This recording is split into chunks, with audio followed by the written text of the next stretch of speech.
Assalamualaikum warahmatullahi wabarakatuh. Kami mahasiswa dari Universitas Muhammadiyah Profesor Dr. Hamka, Fakultas Keguruan dan Ilmu Pendidikan, Program Studi Pendidikan Guru Sekolah Dasar. Kami dari kelas U, kelompok 34. Di sini tujuan kami datang ke SDN Batu Ampara 2 pagi adalah untuk melaksanakan PLP 1. Perkenalkan, nama saya Nanda Meira. Halo, perkenalkan, nama saya Saidah Fatimah Zahra. Nama saya Anissa Puji Lestari. Perkenalkan, nama saya Nabila Hadizah. Perkenalkan, nama saya Putri Alia.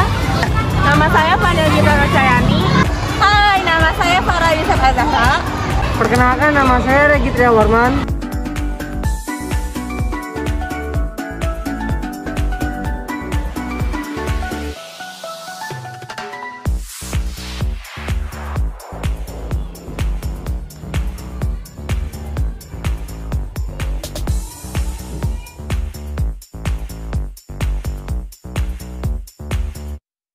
Sangat berpengaruh, sangat sekali berpengaruh, karena apa yang instruksi saya berikan buat siswa melalui guru-gurunya, ya, seluruh guru, wali kelas, staf, ya, semua berhak menyampaikan ke siswa. Jadi sangat berpengaruh sekali. Jadi di situ apa yang dijadikan, yang kita buat program di kepala sekolah turun kepada guru kelas dan para seluruh karyawan, ya, untuk dilaksanakan sesuai dengan tupoksinya masing-masing. Ya, tentunya sesuai dengan jadwal. Contohnya fasilitas lapangan, ya, lapangan digunakan untuk fasilitas olahraga, fasilitas upacara. Jadi kalau semuanya menggunakan lapangan semuanya kan nggak mungkin, maka diaturlah sama guru olahraganya menggunakan jadwal pelajaran. Sanksinya banyak, terutama teguran, gitu. Anak kalau melanggar peraturan ditegur itu sudah merupakan sanksi, ya. Kedua, tingkat kerusakannya seperti apa. Kalau sampai rusak berat, ya nanti akan berhubungan sama orang tuanya mungkin. Ya wajar kalau anak-anak lagi eksplor. Dengan pembiasaan apel pagi membentuk jiwa yang disiplin, ya. Senin dengan lewat pembiasaan upacara bendera, ya, disiplin, patriotisme, ya, nasionalisme akan tercipta dalam kegiatan upacara bendera. Hari Selasa dengan olahraga, ya, mengolah fisik, dengan bersukaria, ya, mendengarkan musik, mengkoordinasikan antara apa yang didengar dengan gerakan. Hari Rabu lewat latihan keterampilan kepramukaan, ekskul pramuka dikedepankan, ya, karena kegiatan pramuka itu merupakan ekskul wajib semua siswa mengikuti. Terus berikutnya hari Kamis pembiasaan dengan memupuk rasa percaya diri pada anak-anak. Siapa yang mau tampil dengan keterampilan menyanyi atau olahraga pencak silat. Dari Jumatnya pembiasaan dengan pembiasaan mental rohaninya. Guru juga itu belajar diantaranya belajar berkomunikasi, ya, komunikasi dengan publik, komunikasi dengan anak-anak, ya, memberikan sikap-sikap yang sopan, ya, menghindari membentak anak-anak, ya, selalu memberikan contoh, ya. Ada gelas plastik, ambil, ya. Anak-anak akan melihat, itu contoh, ya. Contoh tidak hanya dalam ucapan, tidak hanya dalam perintah, tidak hanya sekedar teori aja. Ya, anak-anak ditanya, anak-anak, siapa yang bertanggung jawab tentang kebersihan? Kita semua. Guru harus bisa eksis di dalam. Paling tidak 80% sudah terlaksana dengan baik. Setelah kita menentukan jam 6.30 sudah mulai apel pagi. Anak-anak sudah terbiasa. 6.25 pintu gerbang ditutup tinggal sedikit ya, 6.30 tutup sampai nanti apel selesai baru masuk. Kan ketemu sama gurunya ngambil buku disiplin, namanya siapa, kelas berapa, kenapa terlambat, terus guru kasih solusinya.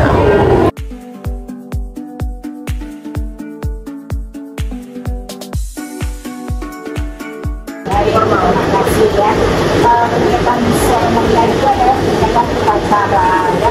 Upacara itu kalau kita lihat dari kalender pendidikan itu dari Juli dari anak masuk misalnya dengan perkenalan ya, perkenalan dengan anak-anak baru.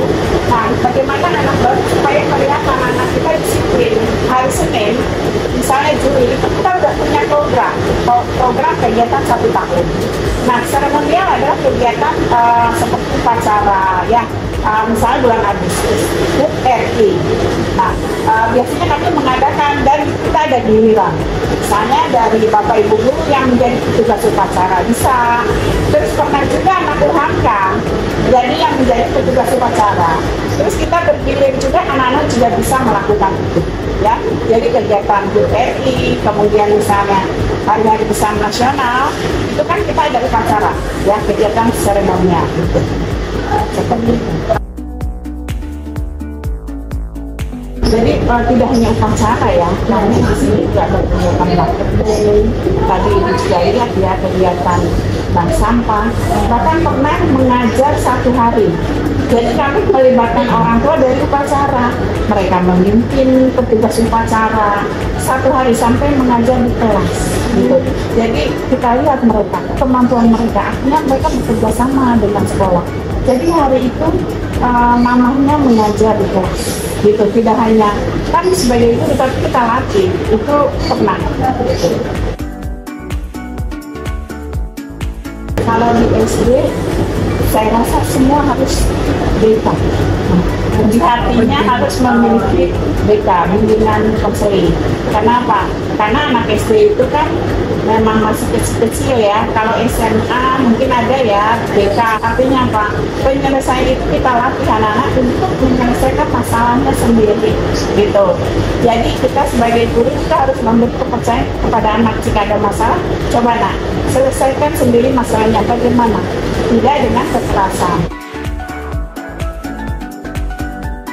Ya, partisipasi Bapak Ibu guru menurut saya bagus sekali ya, karena kita bagi ya. Setiap pagi tuh, bukan pagi, sore nih nanti saya sama Bapak Ibu guru sama Ibu Kepala Sekolah itu briefing, lakukan briefing untuk kegiatan apa yang tadi kita evaluasi hari ini.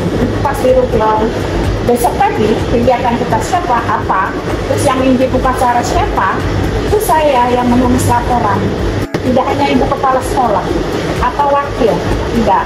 Jadi setiap hari itu literasi, pembiasaan setiap hari ada kita anak-anak. Terima kasih. Kalau kegiatan kurikuler adalah kegiatan di dalam kelas ya, mau pikir, kemudian pembelajaran hari ini apa, itu kurikuler ya. Jadi kita sudah ada jadwal. Nah, kurikuler itu adalah kegiatan yang membantu. Misalnya kita berbicara tentang misalnya materi tentang uang di kelas 4. Nah, kalau kita ada waktu, kalau kemarin pandemi, nah untuk bulan Mei kita ada kunjungan ke tempat museum gajah, museum gajah sama museum Bank yang detail ini ya, Bank Indonesia. Nanti bulan Mei ya, tanggal 5 itu sudah kami agendakan. Jadi kalau kemarin COVID ya kita hanya anak-anak belajar seperti itu ya, pandemi dia di rumah, kemudian kita pelan-pelan. Jadi mau ada kunjungan.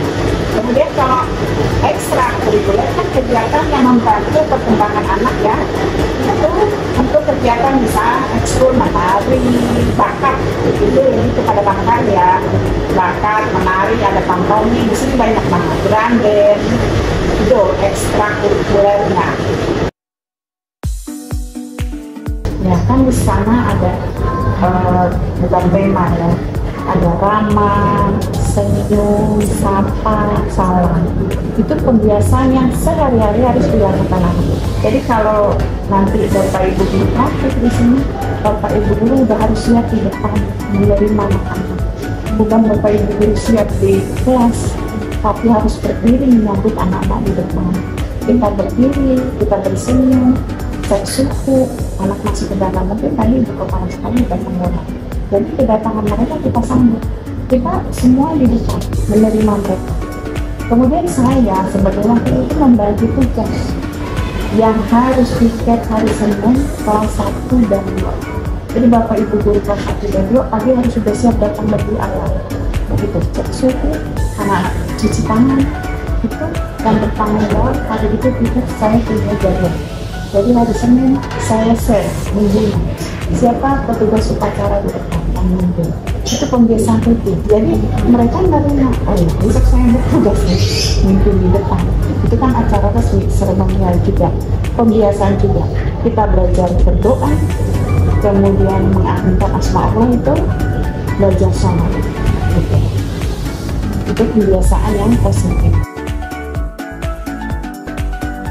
Saya Dia Haryati, menjabat sebagai Ketua Komite SDM Batu Ampar bawahi 20 kelas ya. Jadi dalam satu sekolah itu, komite itu menaungi beberapa kelas, koordinator kelas dari kelas 1 sampai kelas 5. Murid-murid satu kelas ada beberapa orang.